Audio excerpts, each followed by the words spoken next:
Sen maraz. Men 10 yildan beri senga shuni o'rgatganmidim. Men usta. Salomat bo'ling. Ishlar yaxshi bo'lyapti-ku. Ishlarga ko'z tegmasin. Men ham tunika moqaga ketmoqchi edim. Bu tunika bo'lgan ish qilib pul yetarmikin, tog'a? 20 millioncha pul qilib qo'ydim. Vaqtimiz bo'lganda kirarmiz. Ustez kelganda uchrarman o'zim ustezga.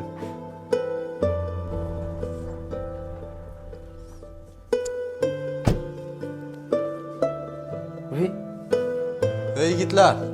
Keling. Assalomu alaykum. Va alaykum. Meni ham uyim telefon qilish kerak. Bo'ldi, hozir ustamni chaqiraman. Usta, siz shu yerdamidingiz?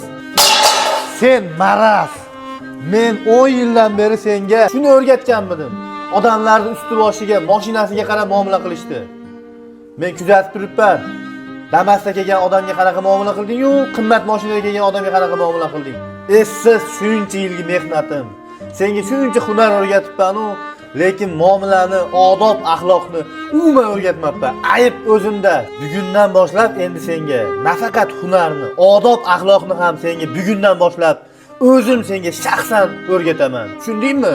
Har bitta kelayotgan odamga ko'ngildan chiroyli muomala qilgin. Usti boshiga qaramagin, mashinasiga qaramagin.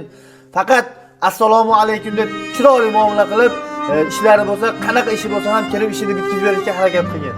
Usta inson qo'li gul bo'ladi. Birovlarning uyida mehnat qilib duosini oladi. Tushundingmi?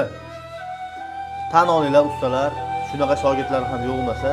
Albatta bu hazil edi. Shunaqa shogirdlarga ibratni, eslatma bo'lishligi uchun har bitta kelayotgan mijozga ko'ngildan chiqarib chiroyli muomala qilishimiz kerak. Hammamiz ham biz ham insonmiz, ba'zi birda kimdir ko'ngliga ozor berib qo'ygan bo'lsak, albatta biz ko'rib turgan bo'lsak, bu insonlardan o'zimizni so'raymiz. Xudo xolasa, tunika xizmatlari bo'lsa, bemalol aloqaga chiqib olasizlar, qo'limizdan kelgancha xizmatlarni chiroyli qilib beramiz. To'g'rimi shogird? To'g'ri. Akalar tunikafon xizmatlari bo'lsa, bemalol Alinur tunikafon jamoasiga murojaat qilaverasizlar. Xo'p, akalar, doim eslatib o'tamiz, tunikafonda ishlatilgan materialning kvadratiga pul olinadi akalar, joyning kvadratiga emas.